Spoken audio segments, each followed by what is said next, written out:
Alright, welcome back, students. Hopefully everybody had a good spring break. So we're going to start Module 11.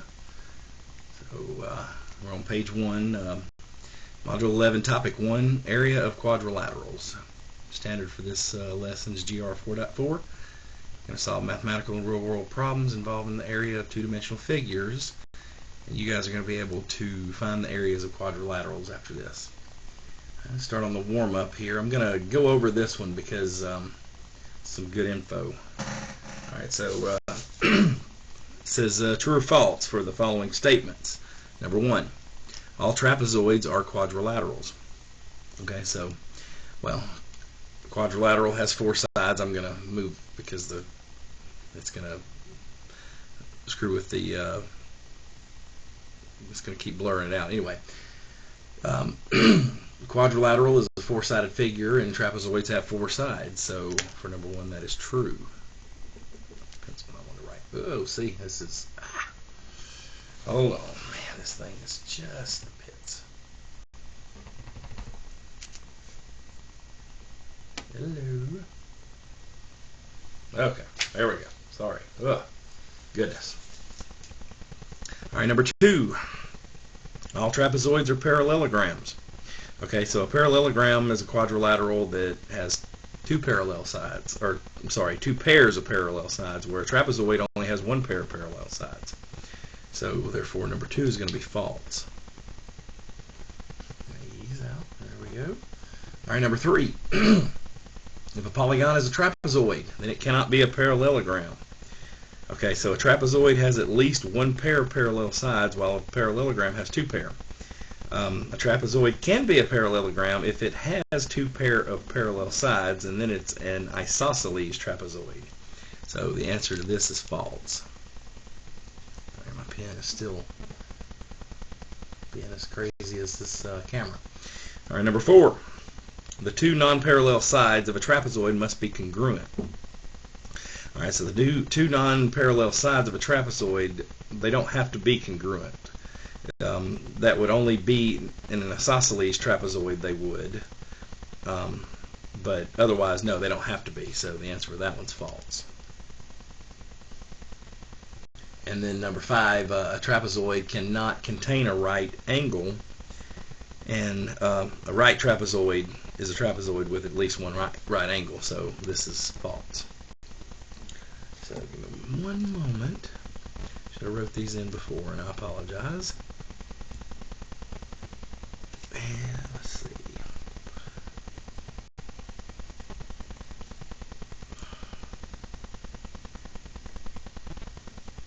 I'm going to do this so we limit how bad this blurry screen is. So, scooch down the page. So we got area of parallelograms. So a parallelogram is a quadrilateral with both pair of opposite sides parallel. Right over here. So the base of a parallelogram is any side. So for the sake of this portion here, they're calling the sides of the parallelogram base. Excuse me. And let's see. Altitude of the parallelogram is defined as the perpendicular segment, so right over here, between any 2 parallel bases. So we have a little dotted line here. That's the altitude, and that's what we're going to use to find the area here shortly.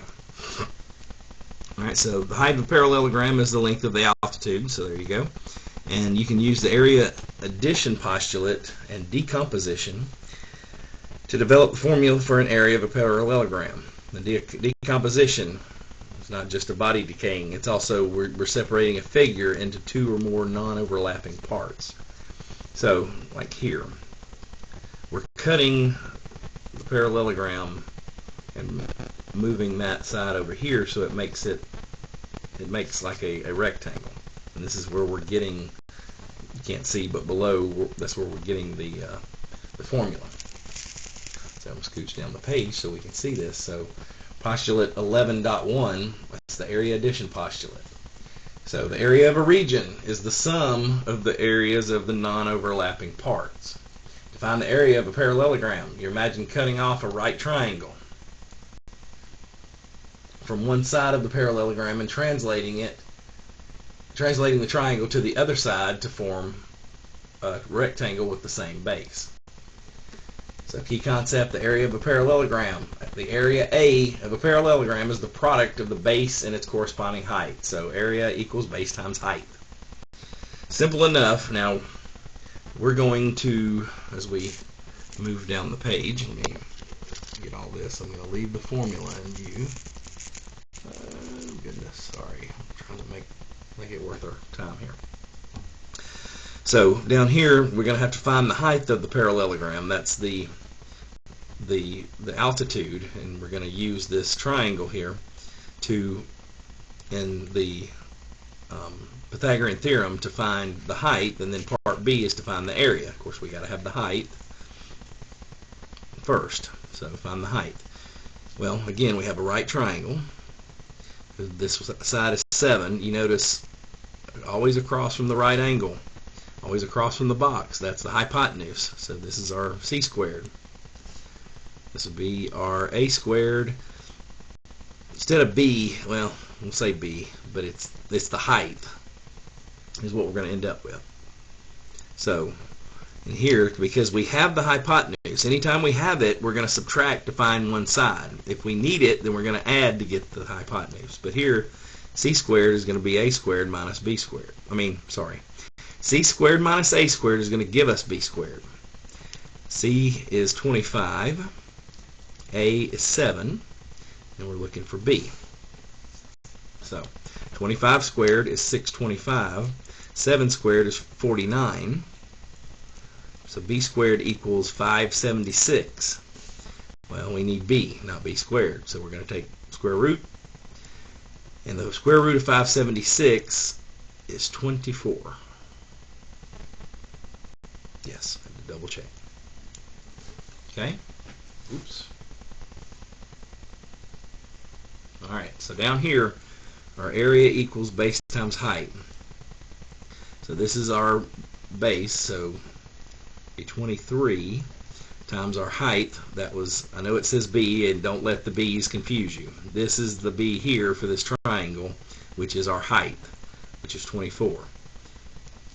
The base was down here, that was 23. So our area is 23 times 24. Multiply those out and we get 552. This is going to be square feet because it's anytime we have area, it's units times units gives us units squared. When we do volume, it's cubic units, but we'll get into that later. Alright, let's see.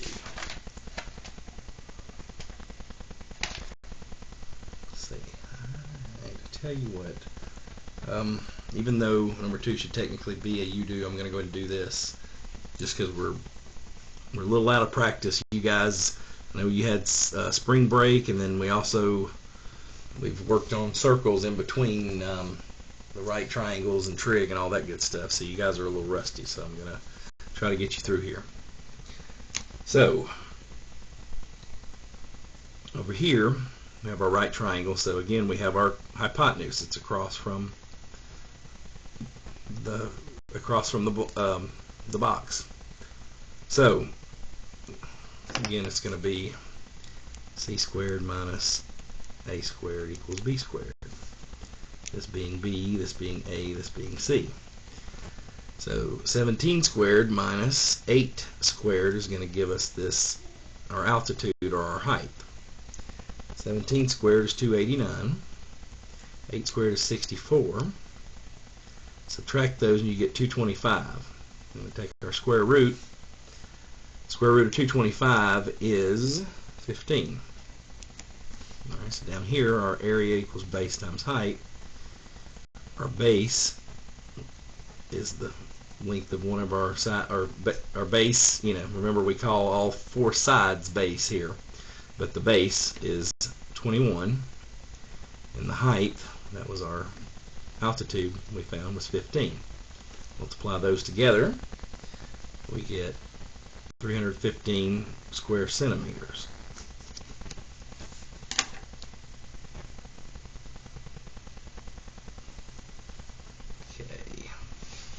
Okay, give me just a moment. Flip over page 2.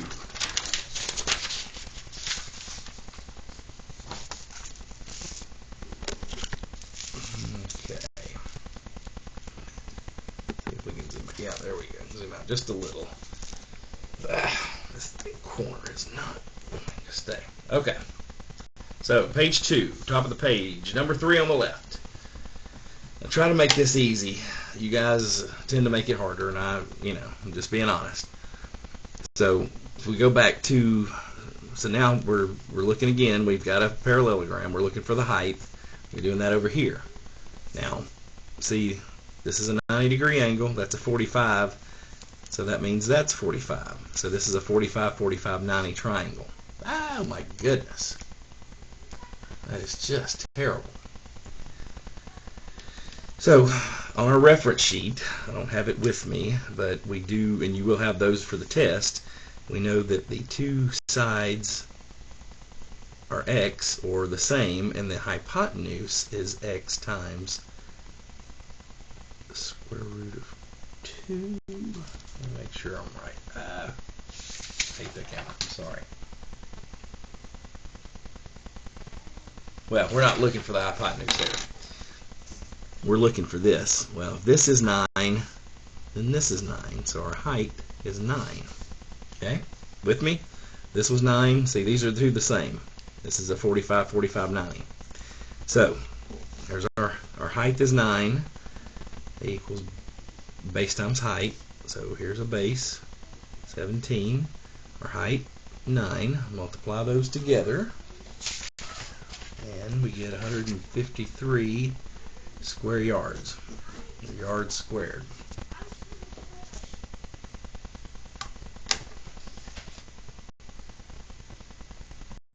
Okay, let's see. Alright, now, over here, that's why I'm trying so hard to push that paper down, is we have a 30, 60, 90 triangle. See, 90-degree angle here, there's a 30, so that would be 60. Let's see. Okay. Now, this being a 30, 60, 90 triangle, the bottom, that's the 90 and the 60, that's x. This side over here is x times, let me just verify, square root of 3. Of course, this would be 2x, but we don't care about that. We care about this. So this is 12. This is 12 times the square root of 3. So here, our height is 12 times the square root of 3. And if you use your calculator, 12 times the square root of 3 is 20.78. We're going to round it to 20.8. So our height is 20.8. All right, now, sorry, I'll drop some papers. All right, so now part B is just area equals base times height. So base 32, height 20.8. Multiply those together, and it's 65.1.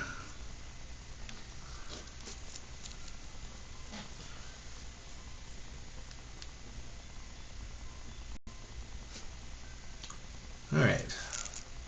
Area of trapezoids. Okay. So the parallel sides of a trapezoid that are not a parallelogram. Okay, that's where that comes in. Remember, we kept talking about that, but the sides of the parallel sides of a trapezoid that are not I don't know, just they're called bases. The parallel sides.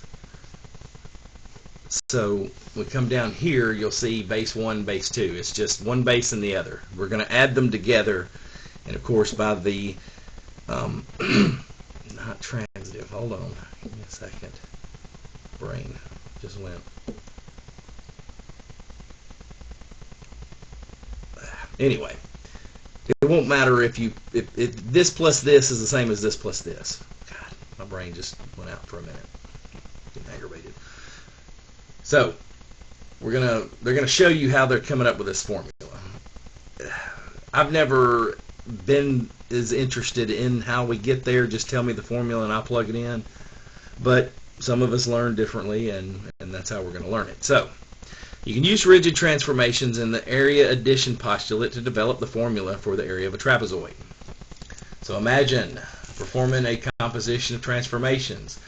A translation followed by a rotation of the first trapezoid. So we take this one and then we flip it upside down and push them together. You have two congruent trapezoids that fit together and they make a parallelogram. So the area of trapezoid, so the area is going to be 1/2 the product of the two bases times the height. So, and it's half of it because we put two trapezoids together. So, but we only want one. But we're going to take the height. That's going to be the dotted line. It's the altitude, but it's the height for this times the one base plus the other base. And again, it doesn't matter which is which. So let me show you. Oops. So we have a formula here. All right. So Andrea needs to. She needs enough mulch to cover the garden that she has an raised bed constructed in the shape of a trapezoid. If one bag of mulch covers 12 square feet at the desired depth, how many bags of mulch does she need? So first we got to find the area, and then we're going to see how many bags we need. So this is going to be your height. See, it makes the right triangle here. This is base 1 and base 2. So area equals 1/2 height times base 1 plus base 2. Our height here is 7. And our bases, so one is 1 and 1.5 and the other one is 8. 1.5 plus 8 equals 9.5. 9 plus 1.5 also equals that. That's, I want to say transitive, but I thought we had to have 3. Maybe I'm overthinking, so I just need to hush about it. All right, so we have 1/2 times 7, and times 9.5. Multiply all those out. Our area for this little garden is 33.25 square feet. All right, we know that one bag will do 12. So 2 bags would do 24. 3 bags would do 36. It's fine that it goes over, but we have to have at least that much. So 3 bags is what we're looking at. Okay, flip it over, page 3.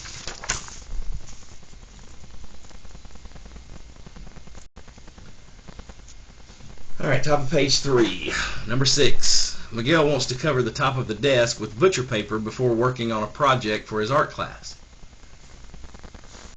If one sheet of butcher paper covers a square meter of workspace, how many sheets does Miguel need? Okay, so we know that our formula is the area times 1/2 the height times base 1 plus base 2. So we have a height right here.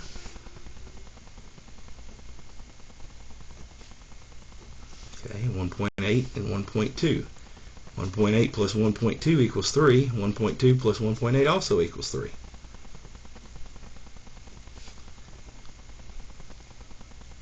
So we're going to multiply all this out, and the area is 1.35 meters squared. Now they told us up here that the butcher paper comes in 1 square meter per sheet. So how many sheets does he need? Well, he's got more than 1, but less than 2, so we need 2 sheets.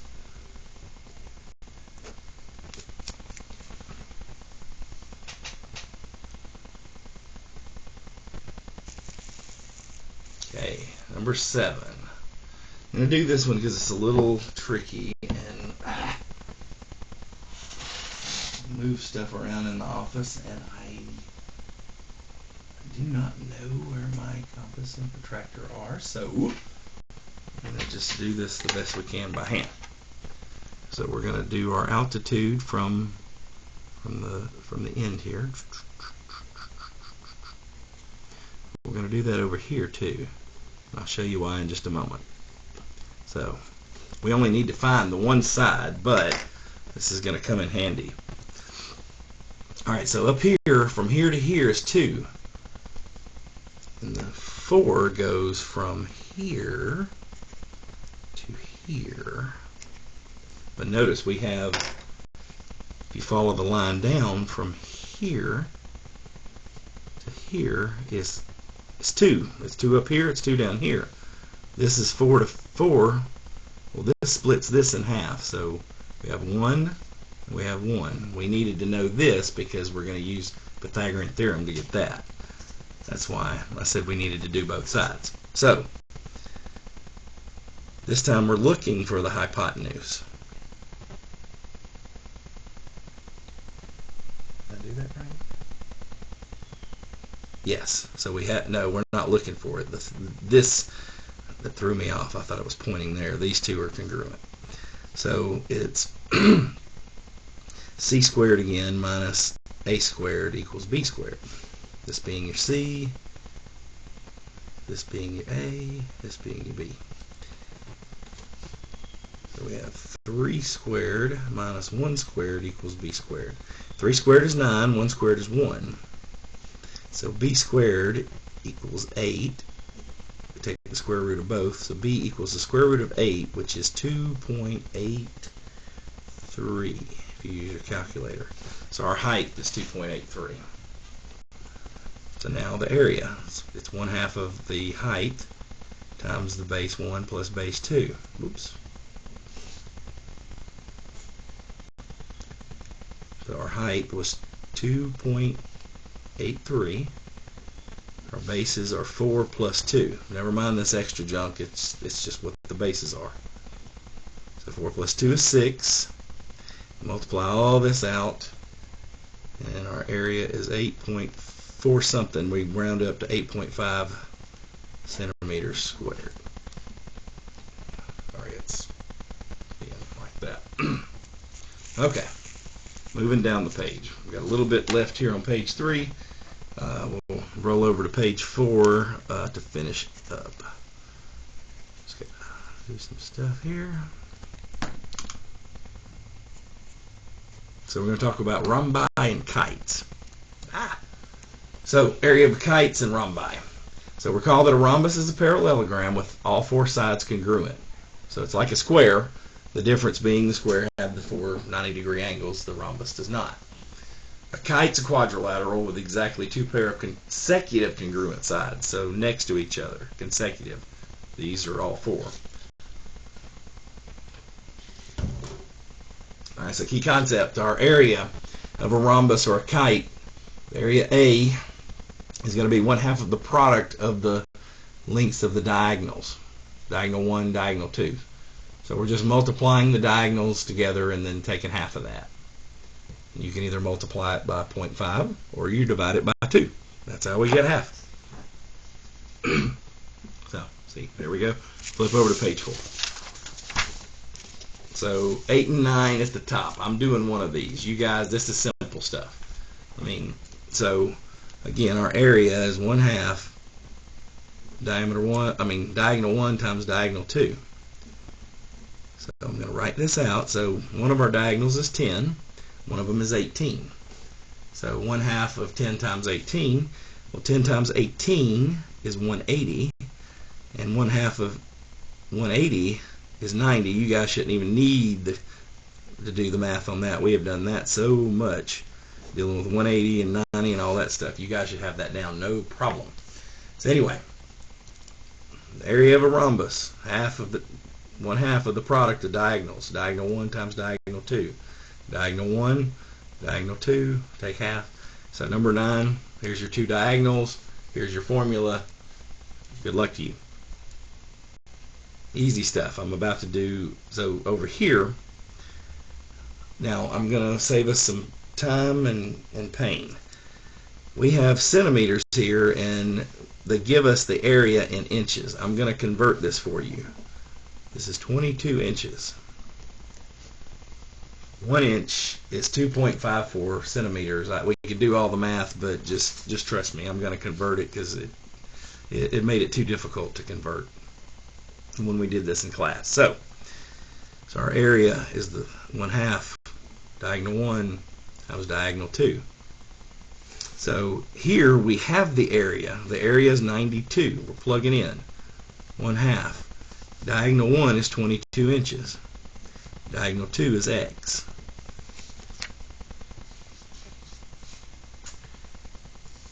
So we can do this one of two ways. We can either multiply both sides by 2 to get rid of the fraction, or I can just take it, well, yeah, we're just going to do it that way. We're going to multiply both sides by 2. I want it to be consistent. That cancels over here. 92 times 2 is 184. 22 times x is 22x. We have everything looking normal.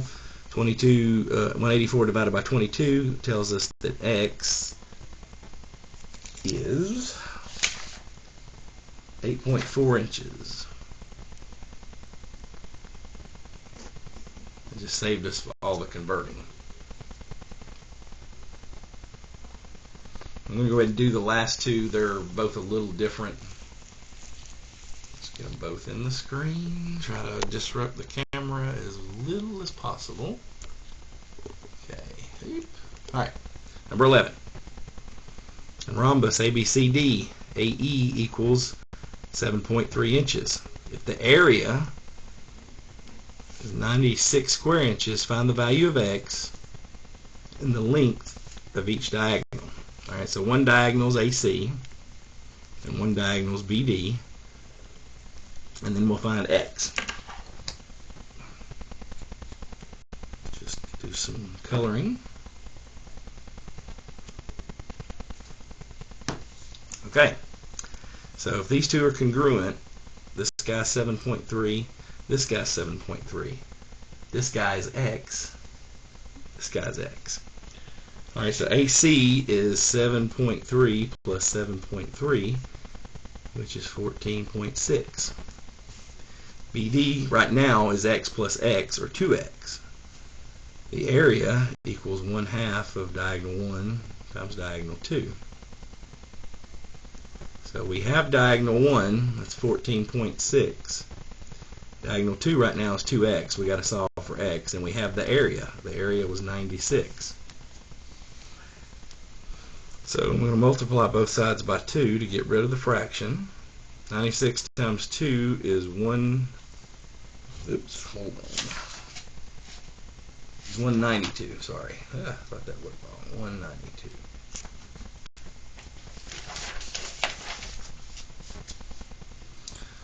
(14.6) times 2x is 29.2x. Then we're going to divide both sides by 29.2.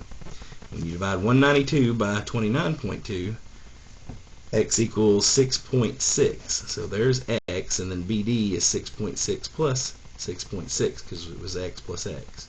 And that's 13.2. So that gives us both of the diagonals and then x. Okay. Alright, bottom of the page. So we got vinyl siding sold by the square. A square is 100 square feet. How many squares do we need to cover this? Alright, well, this is two different shapes. If you follow the line here where they've cut they've shown us the triangle portion up here, we'll call it T. And then the side of the house portion we'll just say S. So our total area is going to be S plus T. Because we're going to recompose. I made that up. This is the opposite of decomposition. So we're just going to add area addition postulate. We're going to add this area plus this area. Alright, so this is a triangle. The T portion, the triangle, the area is 1/2 of base times height. So your base for both of these is the 22. That's how far across. The height for the triangle is 9. See, it's 9 up here. This is 13. So 1/2 of 22 times 9 gives us 99 square feet. So there's T. So T was 99. We're going to put S in there. S is just a rectangle, so it's base times height. So it's just 13 times 22. Multiply those out, we get 286 square feet. So our total area is 286 plus 99, so that's 385 square feet. Now we know that a square of siding is 100 square feet. We have more than 300, so we need more than 3, so we need 4 squares. Alright guys, that's it for this video. If you have any questions, let me know in class or send me a message on Focus or Teams. Or if you're watching this video outside of school and just following along with geometry, comment if you have any questions. Have a great night.